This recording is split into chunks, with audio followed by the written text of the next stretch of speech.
Welcome to the Bare Metal Cyber CCISO Prepcast. This series helps you prepare for the exam with focused explanations and practical context. Welcome to the Bare Metal Cyber CCISO Prepcast. This series helps you prepare for the exam with focused explanations and practical context. Information security risk is best understood as the intersection of threats, vulnerabilities, and potential impact. This definition emphasizes that risk is not just about the presence of a threat, but also the conditions that make that threat effective and the damage it could cause.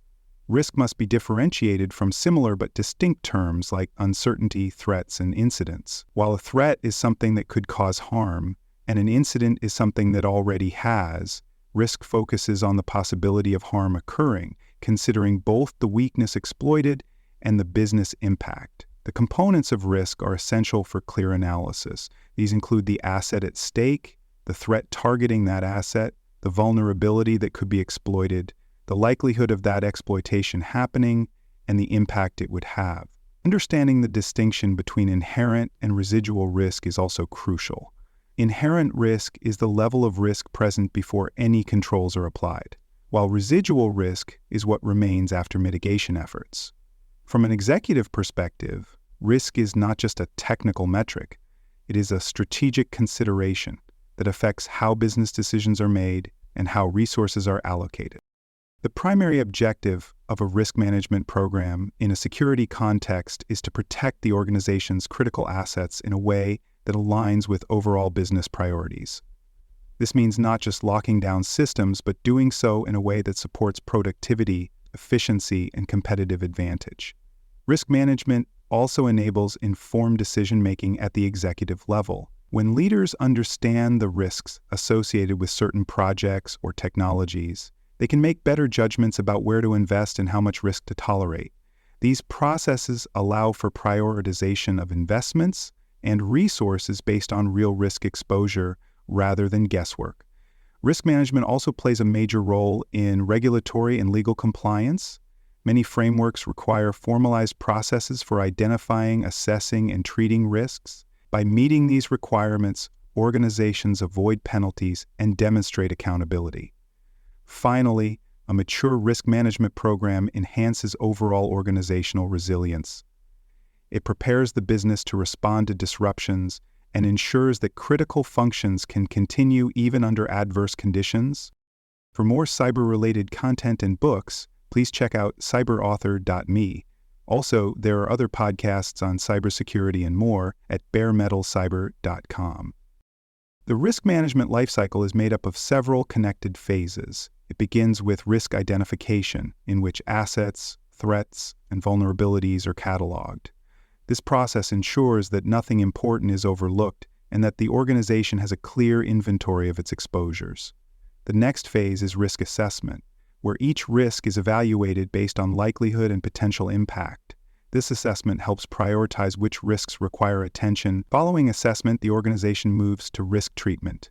Treatment options include mitigation, where controls are implemented, acceptance, where the risk is tolerated due to low impact or high cost of controls, transfer, such as through insurance or outsourcing, and avoidance, where risky activities are discontinued. Risk monitoring is the ongoing process of tracking how risks evolve over time, including new threats or changes in impact. The final phase, risk communication, involves reporting risk status to stakeholders and executives. This ensures that everyone understands current risks, the controls in place, and any actions that may be required. There are two primary approaches to risk assessment: qualitative and quantitative. Qualitative assessments are based on descriptive categories and are often represented with risk matrices. These methods are accessible and fast, making them a good fit for initial risk evaluations or organizations without complex data. They allow for quick prioritization and are easy to explain to executives. However, they can be subjective and may oversimplify complex situations. Quantitative assessments, on the other hand, use numerical values and financial models to estimate risk. These include tools like annual loss expectancy and exposure factor calculations. Quantitative assessments provide a clearer picture of potential financial impact, but require more data and analytical maturity. Each method has its strengths. Qualitative models support communication and rapid assessment, while quantitative models offer precise insights and support deeper financial analysis. Many organizations use hybrid approaches, combining elements of both to suit their context. These models are especially valuable in executive settings, where both clarity and credibility are needed. Understanding key risk terminology is essential for success on the SEA CISO exam and in professional practice. A threat agent is any actor or condition that could exploit a vulnerability, such as a hacker, insider, or natural disaster. Risk appetite refers to the level of risk an organization is willing to accept in pursuit of its goals. It differs from risk tolerance, which is the specific amount of variation from expected outcomes that an organization can endure. Control effectiveness measures how well a security control reduces risk, both in design and operation. There are three main categories of controls: preventive, which stop events from occurring; detective, which identify events when they happen; and corrective, which fix problems after detection.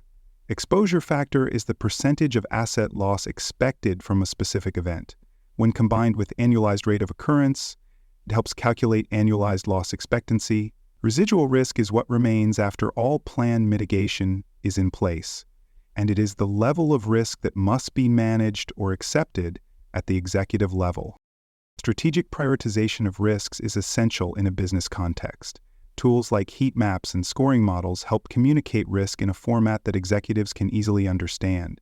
These visual models allow leaders to see at a glance which risks are most urgent.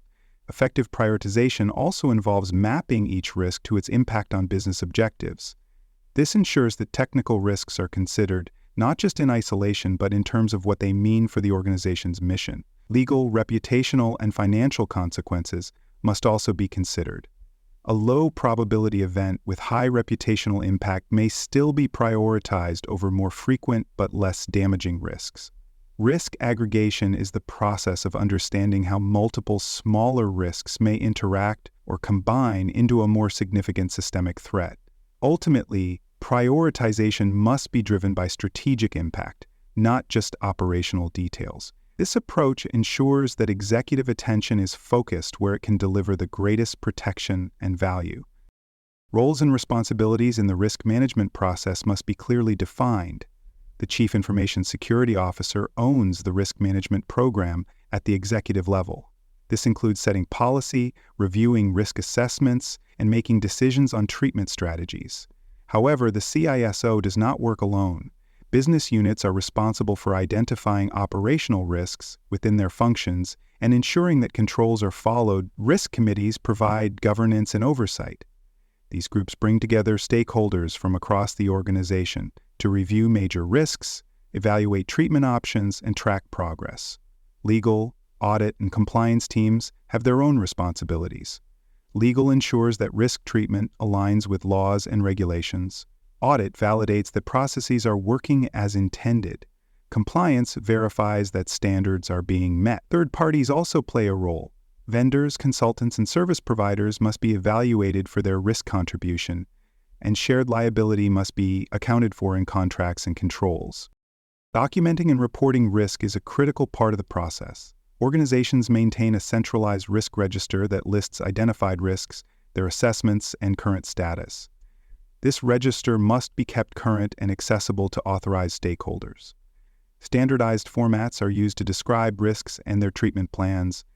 This ensures clarity and consistency, especially when multiple teams are involved. Executives and board members rely on summarized risk metrics to inform their decisions.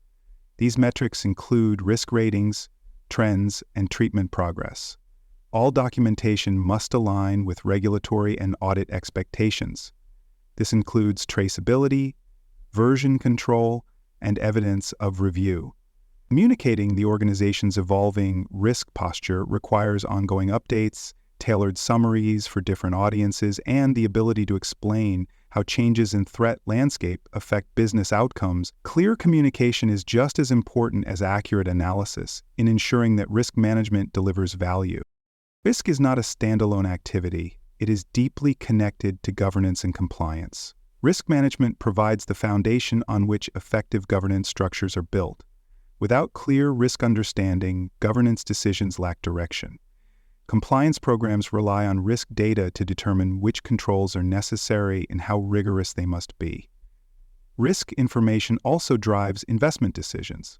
Resources are limited, and risk assessment helps determine which initiatives will deliver the best return in reduced exposure.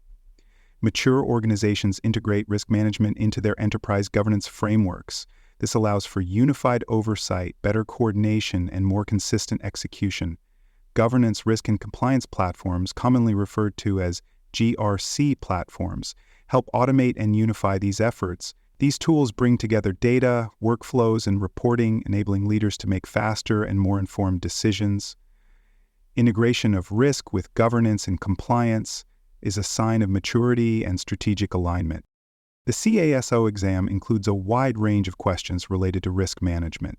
Candidates should expect scenario-based questions involving risk prioritization, treatment decisions, and impact analysis. Understanding how to choose the best course of action in different situations is critical. Terminology such as risk appetite, residual risk, and control effectiveness must be mastered. Candidates may also be tested on models such as the risk equation and loss expectancy calculation. Some questions focus on interpreting data, while others require explaining decisions to non-technical stakeholders. A key focus of the exam is strategic thinking, choosing responses that align with business goals and demonstrate leadership. Because risk connects to all domains of security leadership, candidates must understand how it relates to governance, compliance, audit, and operations. A strong grasp of risk fundamentals helps candidates perform well across many sections of the exam and prepares them for real-world executive responsibilities. Thanks for joining us for this episode of the Bare Metal Cyber Society CISO Prepcast. For more episodes, tools, and study support, visit us at baremetalcyber.com.